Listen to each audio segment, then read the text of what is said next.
ಹರಿ ಓಂ. ಏನು ವಿಶೇಷಪ್ಪ ಅಂತಂದರೆ ಇವತ್ತು ನಮ್ಮ ಫ್ರೆಂಡ್ಸ್ ನಾವೆಲ್ಲ ಕೂಡ ಏನು ಮಾಡಾಕತ್ತೀವಪ್ಪ ಅಂದ್ರೆ ಅಂಜನಾದ್ರಿ ಬೆಟ್ಟಕ್ಕೆ ಹೋಗಕ್ಕೆ ಪ್ಲ್ಯಾನ್ ಹಾಕ್ಕೊಂಡಿವ್ರಿ. ಆದರೂ ಹೊಂಟು ಬಿಟ್ಟಿವ್ರಿ. ಇವತ್ತು ಅಂಜನಾದ್ರಿ ಬೆಟ್ಟವನ್ನು ಏರ್ತಾ ಹನುಮಂತನ ಜ್ಞಾನವನ್ನು ಮಾಡ್ತಾ ಏನು ಮಾಡ್ತಾಯಿದ್ದೀವಪ್ಪ ಅಂದ್ರೆ ಬೆಟ್ಟವನ್ನು ಏರ್ತಾ ಇದ್ದೀವಿ ನಾವೆಲ್ಲರೂ ಫ್ರೆಂಡ್ಸ್ಗಳು. ಏನು ವಿಶೇಷಪ್ಪ ಅಂತಂದ್ರೆ ಅಂಜನಾದ್ರಿ ವಾಯುಪುತ್ರ ಅಂಜನಾದ್ರಿ ಪುತ್ರ ಹನುಮಂತ ಜನಿಸಿರತಕ್ಕಂಥ ಸ್ಥಳ ಆಗಿರ್ತದೆ ಇದು. ಮತ್ತು ಇದು ಒಂದು ಏನಪ್ಪ ಅಂದರೆ ಯಾತ್ರಾ ಸ್ಥಳವೂ ಕೂಡ ಹೌದಾಗಿದೆ. ಪೌರಾಣಿಕವಾಗಿ ಇಲ್ಲಿ ಹನುಮಂತ ಜನಿಸಿದ ವಾಸ್ತವವನ್ನು ಕೂಡ ಹೌದು. ಇಲ್ಲಿರ್ತಕ್ಕಂಥ ಬೆಟ್ಟ ಗುಡ್ಡಗಳ ತಪ್ಪಲಗಳಲ್ಲಿ ಏನಾಗ್ತದಪ್ಪ ಅಂತಂದ್ರೆ ತುಂಗಭದ್ರಾ ತೀರದಲ್ಲಿ ಅಂಜನಾದ್ರಿ ಎಂಬ ಪ್ರದೇಶದಲ್ಲಿ ಏನಾಗ್ತದಪ್ಪ ಅಂದರೆ ಹನುಮಂತನ ಜನನ ಆಗ್ತದೆ.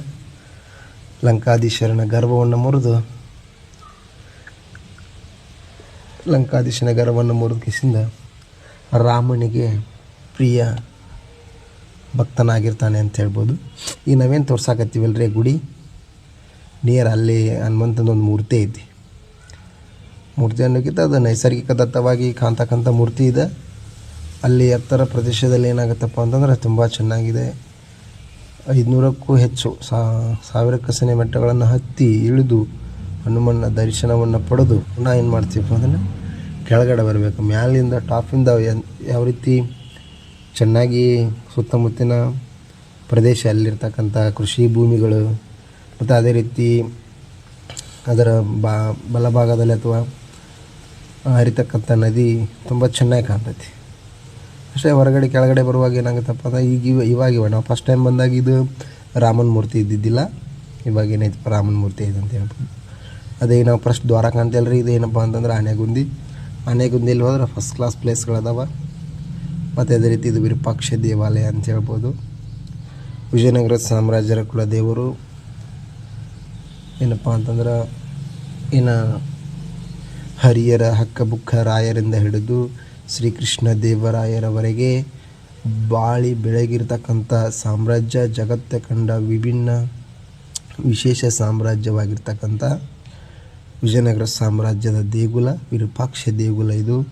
ಅಷ್ಟೇ ಅಲ್ಲದೆ ಅಲ್ಲಿಂದ ಹಿಡಿದು ಹಳೆಯ ರಾಯಮ್ಮರಾಯನವರೆಗೂ ಕೂಡ ತನ್ನದೇ ಆಗಿರ್ತಕ್ಕಂಥ ವಿಶೇಷ ಆಚಾರ ವಿಚಾರ ಪರಂಪರೆ ಸಂಸ್ಕೃತಿಯನ್ನು ಬೆಳೆದುಕೊಂಡಿರ್ತಕ್ಕಂಥ ನಮ್ಮ ನಾಡು, ನಮ್ಮ ನಾಡಿನ ಹೆಮ್ಮೆಯ ಸಂಸ್ಕೃತಿಯ ಚಿತ್ರಣಗಳು, ದೇಗುಲಗಳು, ವಾಸ್ತುಶಿಲ್ಪಗಳು, ಕಲೆಗಳು, ಮೂರ್ತಿಗಳು.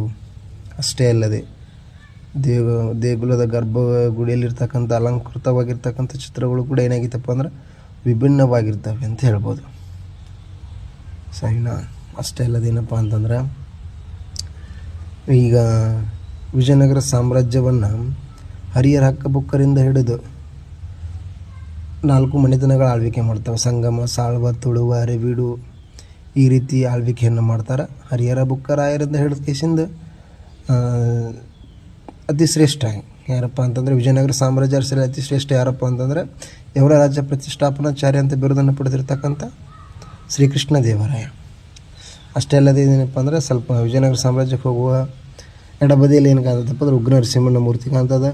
ಅದರ ಪಕ್ಕದಲ್ಲಿರ್ತಕ್ಕಂಥ ದೇವಾಲಯ ಶಿವಲಿಂಗ ಇದೆ. ಅದರ ತಳಭಾಗದಲ್ಲಿ 24 ಗಂಟೆ 12 ತಿಂಗಳಿನ ನೀರು ಇರ್ತದೆ ಅಂತ ಹೇಳ್ಬೋದು. ಸರಿನಾ ವೀಕ್ಷಕರೇ? ಎಲ್ಲರಿಗೂ ಧನ್ಯವಾದಗಳು.